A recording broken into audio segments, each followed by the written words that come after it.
대한민국을 망치는 외국인 투표권. 대한민국은 곧 중국의 속국이 될 것이다. 최근에 중국인들이 한국의 선거에 개입한다는 이야기가 돌고 있습니다.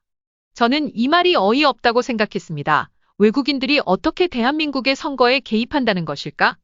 그런데 우연한 기회에 한국의 영주권에 대한 내용을 알게 되면서 정말로 어이가 없었고 국가의 위기감마저 느꼈습니다.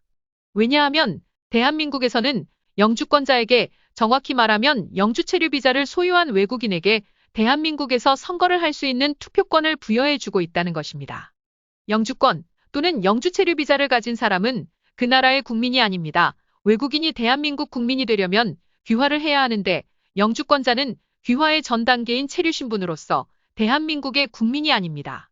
대한민국 사회를 혼란하게 만들고 정치를 뒤흔들며 결국 멸망의 길로 들어설 수도 있는 매우 중요한 요인 중에 하나가 한국의 선거제도와 외국인 관리를 위한 체류 비자에 있었습니다.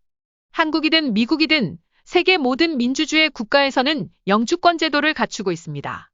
영주권이란 귀화하지 않은 체류 신분으로 그 나라에 영구 거주할 수 있는 자격입니다. 다시 말해서 대한민국의 국민이 아니라는 겁니다. 그런데 한국 선거법에 국민도 아닌 이들 영주권자에게 투표를 할 수 있는 권한을 주고 있습니다.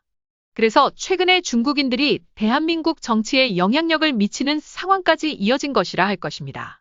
대한민국의 영주권은 F5 비자로 표시됩니다. 이 영주권 비자를 취득하는 과정에 있어서 가장 큰 맹점은 거류비자 F2로 5년 이상 대한민국에서 체류하고 있는 사람도 받을 수 있다는 겁니다.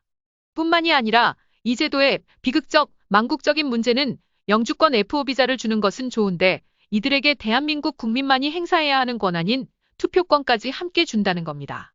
그러니 외국의 어떤 나라인가가 대한민국의 정치에 개입하여 대한민국을 좌지우지할 마음만 먹으면, 즉 속국으로 만들 수 있는 길을 대한민국 체류 비자 및 선거법이 인정하고 있는 것입니다. 전 세계 모든 나라에서 자국민에게 주어지는 투표 권한을 영주권자에게 주는 나라는 대한민국뿐일 것입니다. 따라서 이 영주권자의 권한 중에서 투표권만큼은 반드시 삭제해야만 합니다. 그리고 더하여 그들에게 주어진 권한도 대폭 축소시켜야만 합니다. 이것은 주권국가로서 주권을 지킬 수 있는 매우 중요한 것입니다.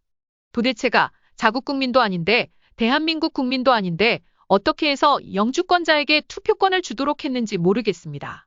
고 박정희 대통령은 화교, 즉 대한민국에 거주하는 중국인을 칭하는 말인데, 이들이 대한민국에서 경제력을 갖추지 못하도록 화교 억압 정책을 펼쳤던 분입니다. 그래서 수많은 화교들이 대한민국을 떠났습니다. 때문에 국가를 망국의 늪으로 끌고 들어가는 이러한 F5 영주권법은 박정희 정권 이후에 탄생했다는 것을 의미하는 것이고, 또한 동시에 현실적인 망국의 원인 중 하나라 할 것입니다.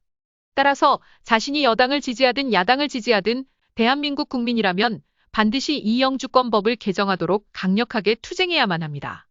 최근에 중국인들이 대한민국 선거에 개입했다라는 말을 엄밀히 말하면 잘못된 표현입니다.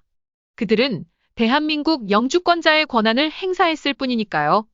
따라서 중국 정부의 대한민국 속국화 정책에 의하여 중국 정부의 막강한 지원을 받으며 대한민국에 잠입하여 조용하게 준비를 갖춘 중국인들이 F5 영주권 비자를 받고 대한민국에서 투표하여 한국 정치를 중국 정부의 입맛에 맞게 좌지우지해도 속수무책입니다.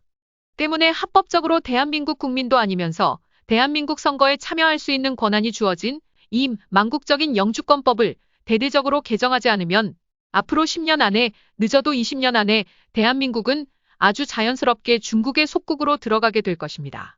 반드시 대한민국 국민이라면, 주권을 지키고 싶다면 이 F5 영주권법이 개정되도록 이슈화시키고 관철시키는 대한민국 국민이 되어야만 합니다. 2022년 4월 24일 LA 변방 하늘 아래에서